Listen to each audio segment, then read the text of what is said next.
Hi everyone, welcome back on this channel. Welcome to Solish Femme. My name is Glenna Vilmanarang. To those of you who are returning subscribers and viewers, thank you for coming back once again. And to those of you who are new on this channel, who happen to stumble upon my channel, I would like to welcome you. With no further ado, in today's topic is about navigating life. Yes, life is something that you must navigate. Like a navigation system, you must be able to know exactly where you're going and how to manage this life, because life could be overwhelming sometimes. There's a lot of stressors in life, and there's a lot of things that probably you wish that you have the tools and the ideas and how to manage your life, especially when you're juggling about family, business, raising your children, the whole enchilada. So number one is, of course, let's not forget, increase your faith. Yes, when it comes to increasing your faith, of course, it involves prayer. Prayer is a gateway to heaven. It's a phone call away to God, telling Him about your problems, your qualms, your prayer requests is exactly what we are told. Be anxious for nothing, but in everything in prayer and supplication with thanksgiving, let your requests be made known to God, and He'll give you the understanding or peace that surpasses all understanding and comprehension. And of course, with increasing your faith, this involves reading your word. Yes, the word of God is alive, it is active. It's what Jesus said, you are not supposed to only live by bread alone, but the word of God that comes out of His mouth. The word of God is something that you can apply, you can study, because without really application of the word of God, it's just pointless. So anything that you meditate and whatever the prescription in the Bible, it's actually practical ways on how to live. So the Bible is not just a holy word of God, but it's actually practical ways on how to live. It is something that is a guideline, a compass. It's a manual per se, and how to navigate in this tumultuous life that we're living in. And of course, I would not forget to attend church if possible. Church is, of course, something to do with people, God's people. It's about the fellowship of fellow believers. It is the fellowship with your sisters and brothers who has the same faith, who wants to increase in their faith. And it's very important, of course, to get back to the community, because sometimes when you're isolated, you are not usually being challenged, or you don't have the same kind of spirit that you worship God together in the building. Although, don't forsake or do not misinterpret that a church also is not a building. A church are people that gathers together to worship God and to honor God. Number two, to navigate your life, I would put journaling. Life, as I said, is already hard. It's already overwhelming. So sometimes when you don't know what's going on inside of you, you want to process your thoughts, you want to process your emotions. There's no better way to do it but journaling. I've always loved writing my emotions down. Just like a psychologist, you like to dissect, you like to understand, analyze of where is this emotion coming from. Journaling has always been a therapeutic for me. As a little child, as a little girl, I've always kept a diary tucked in somewhere, always writing down what happened that day, or probably somebody pissed me off, or some kind of event that occurred that is very hard for me to understand in my own head. So I would just write it down and try to understand the root causes of my problem. It's also a way for you to express yourself with no worrying about grammars and who is gonna, correct your grammatical errors. It's not about that. Journaling is a free writing your thoughts down. Just let your thoughts flow in a piece of a notebook. I usually love to journal because this is exactly how I can express myself better. As a person that I'm very secretive sometimes, I don't usually express my emotions naturally. So for me, the best way for me to really express myself is through writing. Number three, of course, to navigate life's hardship is to keep your place tidy and well organized. When your place is tidy and organized, it's because it is something to do with your peace of mind. When your place is tidy, well organized, you can think better. It is an ambience where you are creating for yourself and for your family, and probably if you have a guest coming over, it is an inviting. It is something that is cozy, warmth, and that's exactly why I love to bring flowers, plants, scented candles, anything that can really uplift your environment, and getting your fridge always keeping up with the cleanliness of your place, because it really matters. Although it's not always spotless, but you try to maintain a specific place, because if you don't maintain it and you're just gonna let it fall, that's exactly why it's very hard for it to tackle eventually. By curating your wardrobe, when it comes to tidiness and organization skills, you also know exactly a capsule wardrobe. You can pick a simple yet timelessness, elegant clothing that can elevate you and make you really feel confident when you wear it. It's not about quantity, it's about quality. I have learned in life that it's not about accumulating more stuff and buying more clothes, and you ended up having all these clothes and you never really know what to wear. And for many of us as women, we always look at our closet and we always think to ourselves, I have nothing to wear, when in fact you do have something to wear. You just don't know how to pair things and how to mix and match. And this is why on my channel too, if you've been following me, I also like to curate my own wardrobe of what makes me feel happy or feel confident every time I wear it. The key pieces are important. You have to know the basic stuff that you need to have in your closet that you can actually wear maybe summer, and then incorporate that in the summertime, winter, fall, so that you don't have to keep buying things, because as I said, it's really pointless of buying too much stuff that eventually you're not going to be able to wear. And of course, number 4, to navigate in this beautiful life that you have, is plan your meal ahead. Cooking, and if possible, you have to talk to your family of what you would like to eat. This is very helpful for busy mothers out there. You have to ask your children for breakfast what would like to eat, for lunch and for dinner with your husband or your children, so that you can have the list to go to the grocery. I just like to keep the list of what are the ingredients I need to buy, so that when you come into the grocery store, you're not going to have what can I buy, and you're just walking around the aisle wasting your time away and oblivious to what actually you are going to buy. So for me, I had to really decipher and talk to my husband or my son of what they want to eat that whole week, and you're going to list all the ingredients that you need. You have to need inventory of finding out if you need more milk, eggs, toiletries, anything that you need in your pantry. So I need to have a list so that you have an idea, a general idea of what your household needs. So when you go to the store, you have a general idea. You're not going to just, as I said, walking and wasting 20 minutes of your time, 30 minutes of your time, and next thing you know, the time is just being squandered for nothing, because you are wandering around at the store unaware of what you're going to buy. When you have a list, just stick to it as much as possible. You know exactly what you're going to buy, the ingredients that you need, and that's exactly, it's going to save you a lot of time, a lot of headache, and it's going to make your life much better. And number 5, of course, is that, oh, by the way, also cook in a batch. If possible, you can cook a meal that is good for 2 to 3 days. You can always reheat it so that you don't have to keep on cooking the same, a different meal every week. That also saves a lot of time. In my family, we love to, well, I've not forced them, but I want them to eat the leftover. So there's still a leftover, we still have to reheat it.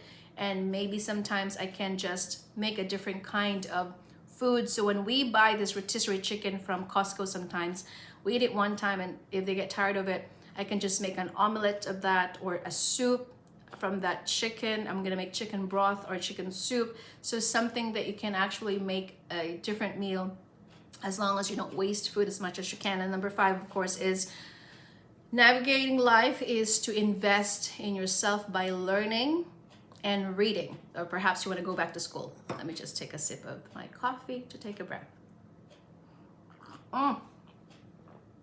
So navigating life is not just about achieving, striving, but also investing in your education. Learning is something that you don't stop. Learning for me is an ongoing process. It is a lifetime process. For some people, they think that, well, I'm done school. I've graduated from college, therefore I'm gonna stop learning. If you don't use your brain, if you do not stimulate your brain, you're gonna lose it. Reading, perhaps for 5, 10, gradually increasing it for 30 minutes, however you have time in a day. For me, that's exactly how you learn, listening to an educational podcast, videos on YouTube that is going to stimulate my brain, is going to help me grow as a woman, a better version of myself, to help me know about money, about business, whatever your interest is. That's exactly how you should invest in yourself. Sometimes I would go to Hillsdale College. I've taken a lot of free courses at Hillsdale. This is not non-sponsored, of course, but these are the things that you need to really invest in, because it is something that it makes you a better communicator. It makes you a better person. You're knowledgeable about areas in life. This is why it's important that when you navigate life, you just know how to approach things in a different way, because you have different perspective, especially with different lessons that you learn and different teachers. And this is something that you can actually incorporate into your life. And number 6, let's not linger there, is of course, navigating life is to unplug once in a while. Yes, I recently went to see my family. My son and I drove there in California, and it was something that was needed. Unplugging from your social media sometimes is important. Unplugging could be, as I said, meditating, walking at the park, just soaking the sun, or appreciating nature. These are the things that probably can help you unwind. When we navigate life, life is sometimes really too much to bear. For many of us, we have problems, health problems, financial problems, marital problems, work problems. So it can possibly make us so stressed out, and we become disillusioned. We become too apathetic, or we have atrophy, because sometimes when our body is in, like, we overused our body. It's like an engine. Eventually it's going to shut down. So when you do not unplug from the noise of this world, especially the social media, they are constantly bombarding us with advertisement, bad news, drama, toxicity, negativity. If you don't really take the time to unplug, then you're going to have all of this turmoil within you, anxiety, panic, doubt, fear, that's going to crumble, is going to make you crumble, and eventually you're going to be afraid of living your life. So one of the things is unplugging, is to allow yourself to just be still, meditate. Sometimes I would just sit in the bed or lie down and listen to a soothing music. One of the things that I do is also listen to instrumental music or Bible verses that is going to help me calm my nerves down. It's going to help me to be centered and stay focused, because it's exactly what we need. We need to maintain our well-balanced emotion, mentally, physically, prospering in body, soul, and spirit. It's exactly what my video is all about. We have to maintain about being focused in God, our health, and our overall well-being, because if we are healthy, we can optimally increase and we can perform better, whatever it is that our task is at hand. And of course, last but not the least, navigating your life is to change your environment. Changing your environment is also crucial. Traveling are one of the things that I would want to do with my life.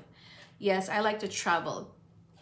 You don't even have to book a flight to travel. You can just visit a local coffee shop, maybe nearby. You have to find the kind of hidden gems that are tucked in around your neighborhood. This is why I love living in Las Vegas, because there's too many places that you can visit.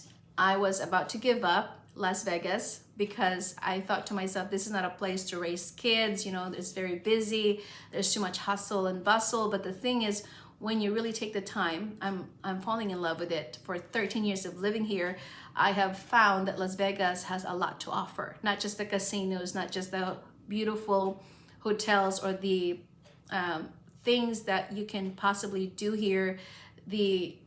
Also outside of Las Vegas, Summerlin, and there's Henderson and the lake that I've discovered that is very nice to visit. So there's many ways that you can find. You just have to look for it. Search and you will find it.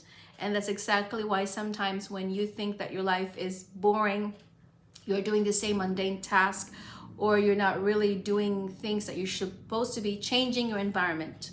or visiting a nice coffee shop and just sitting there observing the place, or plunging in a different, hopping in a car and traveling to visit your family for 2 hours or wherever it is, reconnecting with them, or maybe going to a park or going to a lake. That's something that can ignite your inhibitions or make you feel aspired or inspired again to live your life. So environment is important for me. This is why it's important that, of course, environment that is peaceful, that brings you tranquility, it gives you peace of mind and heart. That's why surrounding yourself with good people, surrounding yourself with nature, surrounding yourself with the place where it makes you feel happy and calm and at peace, because I know that's exactly what we all want. We want a place where we can thrive, where we can flourish, and as much as possible, we want to avoid the constant stressors of life.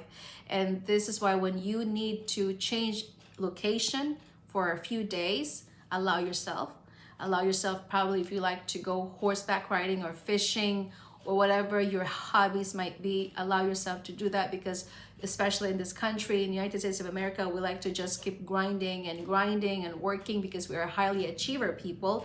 However, on the other hand, if you don't take the time to unplug and to visit a different location to make you just want to be still, dolce far niente, the sweetness of doing nothing, is something that we can incorporate, and we can learn from the Italians and the flaneur, as I always say on my channel about the French culture too, that they just learn to watch people go by. And I'm trying to incorporate that and being mindful what it feels like to just be still sometimes and not always be busy and always have so much things to do on my to-do list. And that's why sometimes we think that people are getting stressed out because they don't know how to navigate their lives. And that's why sometimes we see them as being frantic, belligerent. They don't know how to be centered because they don't know how to manage their time. They don't know how to manage their life in general. And this is why it's important that you take the time to write down what you want to do, the things that you want to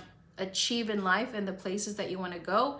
It's important that you know these things so that you have an idea of what your life is like. As I said, your life is like a magazine. You are the chief editor. You must curate your life accordingly to however is best suitable for you. If it doesn't, is going to uplift you, it doesn't add value to your life, then you must be able to just toss it and remove it from your life. So anything that is too much or going to bring you down and it sucks the daylight out of you, and people of course sometimes do that, then you must be able to detach and put boundaries, as I always like to say on my channel, especially when we're dealing with some difficult family members. This is why you have to also keep yourself being aware of what really resonates with you and what makes you truly feel happy and contentment. Because if you don't really know yourself and you're not self-aware, of course, you're just gonna take on everybody's nonsense and take everybody's